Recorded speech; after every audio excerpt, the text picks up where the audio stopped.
Hello and welcome to the BTSF for PokéSins Season 1, Episode 58, Riddle Me This. I actually have quite a bit to talk about this time, so I'll just crack right on with it.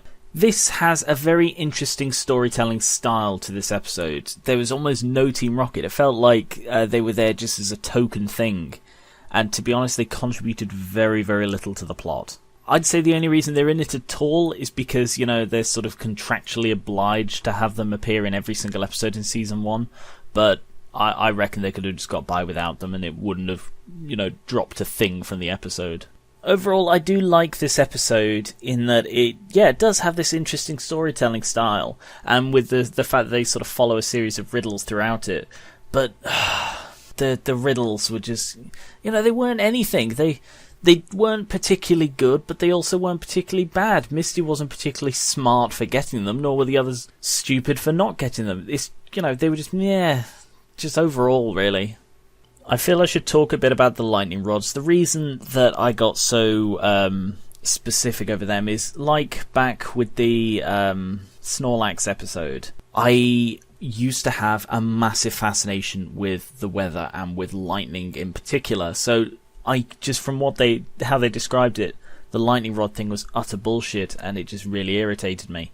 So that's why I ranted quite a bit about the lightning rod. Another thing is the Riddlin thing, and it's not really something that is ever really spoken about here. That's why I genuinely thought it was Ritalin, because I've only ever heard it said with an American accent, and with them it's, you know, it's kind of hard to tell if they're saying Ritalin or Riddlin, you know. It's the accent that got me, and that's why I thought it was actually Ritalin, because I only know that drug exists because of American TV. It's just not something that I've ever heard mentioned over here. And the last thing, and I know I'm sort of jumping about a bit, it's just a series of small notes that came to me while I was doing this, is about prick gym leaders. I hate them so much. There was, like, Erica with her attitude. Brock, way back in, like, episode 8 or whenever it was that Brock was encountered. He was a prick of a gym leader. I mean, he turns out to be a nice guy, but he is a terrible gym leader. And now we have Blaine doing this. I hate it. It's like, I mentioned this in the comments. It's like your driving instructor tells you to do an advanced driving course for your driving test in the middle of a war zone. That's the equivalent of the cinema gym.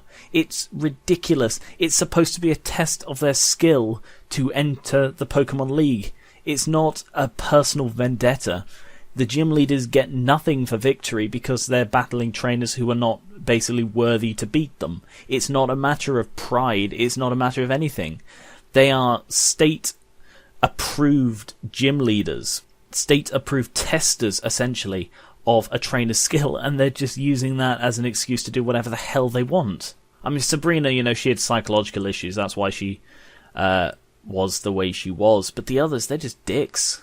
And that's why I got so annoyed at Blaine. He could have been interesting, you know, he could have been a lot more lax, but the fact that he just sort of had this really contradictory, no one ever comes to the gym anymore, but that's only because I've hidden it in a volcano attitude, and I hated it so much. And then when he started doing these things like, Charizard has left the arena, I win immediately, that kind of thing, and the not backing down even slightly when he's obviously putting Ash's Pikachu in mortal danger, I hate it so much, and that's why I don't like Blaine. For the outtakes, I'm not proud of this one. Yeah, it was not my day. In particular, there is one phrase that I still cannot say, and because of how badly I cannot say it, I didn't bother re-recording the line, because I eventually got the line right, but it doesn't sound as clear because I just don't trust myself to be able to re-record it properly. So that's why one line in the final video sounds unclear. Anyway, enjoy. Why does he see every tourist as a blind monk? Bald monk. The same woman runs across. The same woman runs across twice. Fuck's sake. The same woman runs across The same woman runs across twice. The same woman runs across.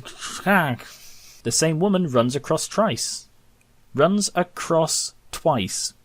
The same woman runs across... The same woman runs across twice. Fuck's sake.